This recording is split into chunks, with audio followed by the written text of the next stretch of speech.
दोस्तों, आज हम आपके लिए लाए हैं सस्पेंस से भरपूर स्टोरी बंद कमरा। जैसे ही राहुल की आंखें खुली उसने पाया कि वह एक बंद कमरे में है जिसमें बहुत सन्नाटा छाया हुआ है और कमरे के चारों ओर 4 दरवाजे हैं, लेकिन चारों भी बंद है और वह अकेला इस कमरे में कैद है। वो ऑफिस से निकला और अपने कार में बैठा था कि अचानक पीछे से किसी ने उसके सर पर हमला किया और डायरेक्ट उसने आपको इस बंद कमरे में पाया। उसी कमरे में एक टेबल और एक कुर्सी और एक लैपटॉप के अलावा कुछ नहीं था। कमरे में एक लाइट थी और उसने खुद को कुर्सी से अपने आप को जंजीरों से बंधा हुआ पाया। ठीक से हिल भी नहीं पा रहा था और सिर्फ उसके हाथ खोले थे, लेकिन पैर जंजीरों से बांधे हुए थे। उसे समझ नहीं आ रहा था कि वह क्या करे। उसने जोर से चिल्लाया खुद को बचाने के लिए। उसने लोगों का आवाज़ दी, लेकिन वहाँ सुनसान जगह थी। वहाँ सिर्फ एक कमरा था और वहाँ 4 दरवाजे थे, लेकिन उसकी आवाज़ सुनने वाला शायद वहाँ कोई नहीं था। 2 घंटे ऐसे ही बीत गए। पूरे कमरे में 4 दरवाजे, एक कुर्सी, एक टेबल और एक लैपटॉप था। बस राहुल ने सोचा कि किसी ने उसे कैद कर दिया है। फिर उसने देखा कि लैपटॉप को ऑन किया और लैपटॉप ऑन हो गया। लेकिन लैपटॉप में सिर्फ 50% ही चार्जिंग थी। राहुल ने लैपटॉप का फाइल चेकिंग की तो उसमें एक फाइल थी, लेकिन अचानक उसमें एक वीडियो कॉल ऑन हो गया जिसमें एक रिकॉर्डिंग वीडियो था। उसमें कहा गया था कि मुझे इस अकाउंट में 1 करोड़ चाहिए और अकाउंट नंबर, बैंक डिटेल वहाँ दी गई थी।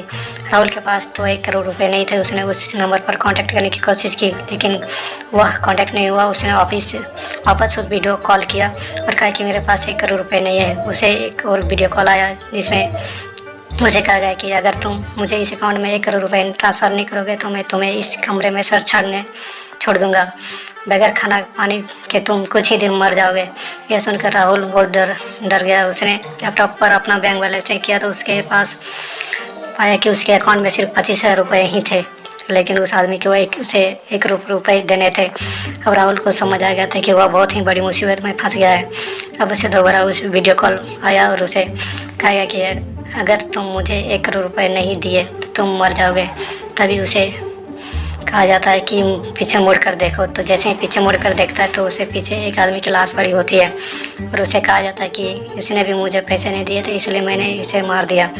राहुल समझ रहा था कि अभी तक उसके कमरे में अकेला था, लेकिन वह एक लाश के साथ उसी कमरे में था। अब और भी डर गया था। उसके पसीने छूटने लगे। उसने जल्दी से उसके दोस्त को कॉल लगाया और कहा कि ऐसे सिचुएशन है, मैं फंस गया और प्लीज़ मुझे 1 करोड़ रुपये चाहिए।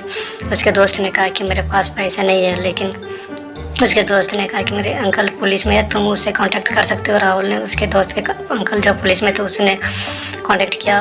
उन्होंने कहा कि यह तो साइबर क्राइम लग रहा है। उन्होंने उसे नज़र रखने के लिए कहा, पर साइबर क्राइम की टीम उसका कांटेक्ट करवाया, लेकिन जैसे ही साइबर क्राइम की टीम से राहुल को कांटेक्ट हुआ, कॉल कट गया। वापस इस आदमी का फ़ोन आया और वो आदमी ने कहा, अब तुम बहुत ही बड़ी गलती की है, तुमने पुलिस को कुछ इन्फॉर्मेशन दी है। यह वह पहले वाला आदमी ने भी पुलिस से कांटेक्ट करने की कोशिश की थी, इसलिए मैंने उसे मार दिया। अब तुमने भी पुलिस से कांटेक्ट किया, मैं तुम्हें मारूंगा नहीं, लेकिन अब मुझे तुमसे 1 करोड़ नहीं बल्कि 2 करोड़ रुपए चाहिए, वो भी 1 घंटे के अंदर। अगर 1 घंटे के अंदर तुमने मुझे 2 करोड़ रुपए नहीं दिए तो मैं तुम्हें यहीं मार दूंगा। और अगर तुमने मुझे 2 करोड़ रुपए दे दिए तो तुम्हारे पैरों की जंजीर खुल जाएगी और दरवाजे भी अपने आप खुल जाएगा और तुम बाहर जाकर अपनी ज़िंदगी जी सकते हो। राहुल को और टेंशन होने लगा तो उसकी 2 करोड़ रुपए देने अब वापस से साइबर क्राइम वालों का फ़ोन आया, लेकिन राहुल ने कॉल डिस्कनेक्ट कर दिया। राहुल ने थोड़ा अक्लमंदी से काम लिया। थोड़ी देर में उस आदमी का कॉल आया।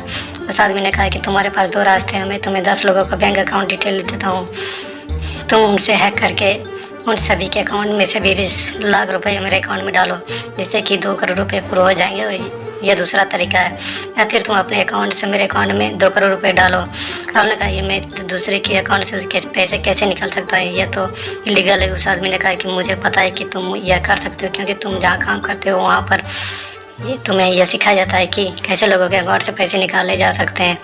राहुल बड़ी होशियारी से काम लेता है और लोगों के अकाउंट चेक करता है, लेकिन वो जानता था कि यह काम गलत है। वह कोडिंग करता है और कोडिंग में अपना मैसेज लिखकर क्राइम ब्रांच को देता है और साइबर क्राइम उसके लोकेशन सेट करवाता है। साइबर क्राइम का ऑफिस नज़दीकी होता है और उन्हें जैसे ही मैसेज मिलता है वह फटाक से आते हैं और राहुल को बचा लेते हैं। राहुल अपनी अक्लमंदी से उसे किडनैपर से बच जाता है और लोगों के पैसे डूबने से बचा लेता है।